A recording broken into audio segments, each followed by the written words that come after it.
Welcome to Clone Correct.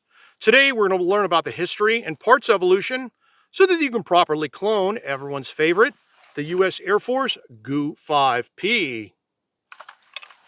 The pioneer of the M16 in US military service, the US Air Force also spearheaded the carbine, first purchasing the XM177 or GUU-5A with 10.5-inch barrel and moderator in 1966. The GUU-5AA with 11.5-inch barrel and moderator came shortly afterwards. These carbines would be classified as submachine guns, which is how the XM177 series was also classified in the Army initially as well. By 1980, a new designation appeared, the GUU-5P, and with it a new repair manual. This wasn't a new rifle, but the result of a maintenance change. Colt by then had introduced the Colt 653 carbine, which did see service in the US Air Force. In the new repair manual, the new 14.5-inch barrel from the Colt 653 was listed as being the new replacement part for the old 10.5-inch and 11.5-inch barrels from the 1960s carbines. These barrels would be replaced as needed. It wasn't a large-scale rebuilding program. The manual even mentions stamping in GUU-5P as the model number if the barrel was replaced. Thus began the Air Force tradition of the Mixmaster. The U.S. military at large adopted the M16A2 in 1986, and with it, the M855 ammunition, which required a 1-in-7 twist barrel. So in 1989, some major parts changes were introduced on the GUU-5P, as two different 1-in-7 twist barrels were added to replace the older 1-in-12 twist barrels. The other major part introduced was the plastic stock, commonly called the N1 stock. The GUU-5P program also expanded. Not only were existing carbines converted and rebarreled, but M16 rifles were also converted into carbines. In 1998, another major parts change. The US Air Force changed the new configuration to be with an M16A2 upper receiver. Newly built carbines would be built with A2 uppers, and existing GUU-5s would be upgraded if returned for repair. The GUU-5 program continued until the 2010s, and towards the end was actually converting M16A2s into GUU-5Ps. They have largely been superseded by brand new M4s and M4A1s. Others were rebuilt yet again into GUU-5 aircrew survival rifles. So, while basically anything goes with the GUU-5P, one could argue that the carbines fall into one of three categories. The 1980s carbines, which were old 1960s carbines simply rebarreled. 1989 to 1998 carbines. These used a hodgepodge of stuff and could be anything from a rebarreled carbine to a new build on an older rifle. Post-1998 rifles. I was able to find a scope of work memo, which does have a set standard of parts on whatever lower. Obviously, exceptions exist. Confused yet? Now we'll dive into the individual components. We've covered most of these in earlier videos, so we'll only focus on the major components as well as the unique GUU-5P parts. Stock, receiver extension, and nut. 1980s carbines would have used the 2-position extension and old-style castle nut that was on the original GUU-5. 1989 to 1998, it could be whatever was in the system. The N1 stock was introduced as an official replacement part for the GUU-5P in 1989. Post-1998, the scope of work memo does spell out part numbers. However, this does not seem to be a hard and fast rule. The waffle stock was introduced into the larger military system in the early 2000s. Lower receiver. Any M16 series lower is good to go. Everything from slab-sided 601, 602 lowers, all the way to recycled M16A4 lowers. While they did start life as something else, they were remarked GUU-5P. The manual from 1980 spells this out as stamps, but electropencil seems to have done. And later conversions, they seem to have milled out the markings like the Army ANAD rebuilds. Note, that there doesn't seem to be a consistent way to spell out GUU-5P either. Upper. Pre-1989, it was the original upper from the GUU-5. Carbines assembled from 1989 to 1998, almost anything goes. The upper receivers reused from the 1960s GUU-5s and M16 type rifles were without forward assist or forge codes. The Colt 653s used A1 uppers with CH forge codes. Even C7 type uppers were seen. The C7 type upper receivers were actually standardized in 1987 and listed in the M16A1 maintenance manual from 1991.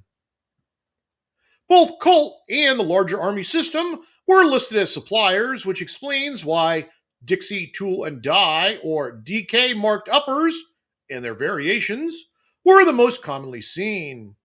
Post 1998, the scope of work memo dictates part number 9349062, which is the M16A2 rifle receiver without feed ramps.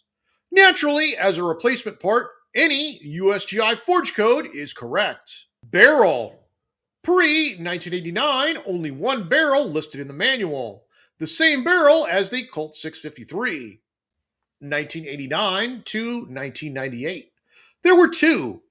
The first barrel has a part number of 64632, which is the same 14.5-inch lightweight barrel from the Colt 653, just in 1 in 7 twist. No feed ramps, just like the 653.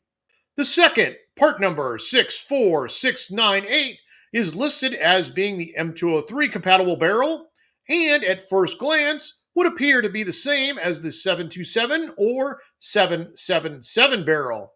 The NSN was established in 1990. It does have a different part number and NSN than the real 727 barrel, which was standardized in 1993. And the last contract for the GUU-5 barrel was 2006-2008, which would imply that it could be either a 727 or 777 barrel profile, depending on when it was made.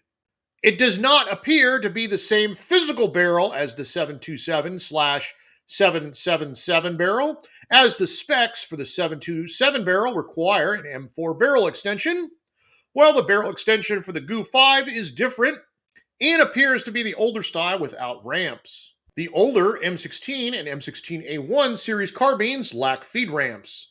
Many M16 type rifles were being rebuilt into GUU-5Ps, so it makes sense logistically to continue the same barrel extension without ramps. Post 1998, the scope of work memo dictates the M4 style barrel. Cloning the barrel today is easy if you are not a stickler. Until researching this video, I never realized that the GUU-5P barrels were different. Needless to say, trying to find an obscure barrel from 20 or 30 years ago is not an easy task. The only source is one that fell off a truck, and good luck with that one. You can, however, use one of the other Colt M16A2 Carbine barrels. Specialized Armament has original Colt barrels, but they are not cheap. Or you could roll with a commercial barrel with A2 front sight base, like from Wind & Weaponry or others. Handguard. As long as it was in the system, anything goes. We have original slim handguards, fat M4 handguards, and the RIS or the RAS. Because it's so confusing, let's look at some examples and break them down. This first image was taken in 1997. It shows Ranger Battalion with their Air Force TAC-P. We can make out a few details on his weapon. As a Ranger Battalion TAC-P, he would have probably had a GUU-5 during the A1 era, so it's plausible his GUU-5P is simply a rebarreled GUU-5. And one stock. RIS Handguard, as 1997, is too early for a RAS. Cool woodland camo Krylon job. This next batch was taken in 1998 during an exercise in Panama. This looks like a Colt 653 that was rebarreled with the M4 type barrel. You can see the forward assist, and if you zoom in on the lower, while you can't make out the markings 100%, to me it looks like M16A1 commercial markings, like the Colt 653s had. Next image, taken early in the global war on terror, This is also a rebarreled 653. 2001 SP exercise in Korea. Same guy, different angles. Lightweight barrel. GUU-5P markings are visible. M16 type upper color doesn't match at all, so this carbine was probably put together from the parts bin. Another parts bin rifle, this time with M4 type barrel. Here we have a partial fence lower from either a GUU-5A or early M16. C7 type replacement upper. M4 type barrel. 2001 SPs in England. Another C7 upper with large round forward assist. Here an image from 2004. Partial fence lower. The upper and other parts seem to have a matching patina, so maybe the same 604 or GUU-5A donor. M4 style barrel. Colt aluminum stock from the 1960s GAUs or the Colt 653. 2005, we have an A1 lower with parts bin upper, lightweight barrel, aluminum stock, and even a Colt style scope. A1 lower and other bits, M4 style barrel, C7 replacement upper, and N1 stock. A1 lower, C7 upper, lightweight barrel, A2 pistol grip, and N1 stock. A1 lower and grip, reused M16 or GAU-5 upper and slip ring, N1 stock. This one uses an M4 style castle nut. Slab side lower from the Colt 601 or 602. Other bits from the same rifle. Lightweight barrel, N1 stock. Post 1998 official configuration in accordance with the scope of work letter. Some key parts takeaways. We have an M4 style barrel, A2 rifle receiver, A2 pistol grip, and N1 stock. Post 1998 upper half, aluminum stock, and either a RIS or a RAS. 2003 PJ exercise, post 98 GUU-5 upper half, A1 lower half with A1 grip and aluminum stock, ACOG TA01 NSN from the SOP mod kit, and what looks like an early commercial Attila IR aimer. More PJs, GUU-5s in similar parts configuration, this time with standard ACOG TA01s and PAC-4 Charlies. 2004 Spangdahlem Air Force Base SPs, post 98 GUU-5Ps, EOTech 552 on a PRI gooseneck. One rifle using a Surefire 900 series, the other a 500 series light. Same exercise, we get a shot showing the LK forge code on the A2 rifle upper receiver. Post 98 GUU-5P using a partial fence lower from either a 604 or GAU-5A. Colt waffle stock, fat M4 handguards. This one, there is a wire rigged to the takedown pins. For this one, we have a Colt M16A2 lower receiver and A2 upper, possibly from the original donor rifle. It features an A2 pistol grip, N1 stock, slim handguards, an A1 style handguard ring, M4 style castle nut, and an M4 style barrel. The neatest of the bunch, an FN lower in the M16A4 serial number range. It has an A2 upper, undoubtedly a USGI replacement part, along with slim handguards, an A2 pistol grip, waffle stock, and M4 style barrel. All right, dudes, you made it. Over the years, I saw a few neat GUU-5 type carbines, and I've always wanted to clone one, but could never really find a good clonable example that didn't use expensive retro parts, and I don't really care for most of the modern repro stuff. This one, I came across this image showing a GUU-5P with an FN lower that ended up being in the M16A4 serial number range. Supposedly, this photo was taken in the late 2000s.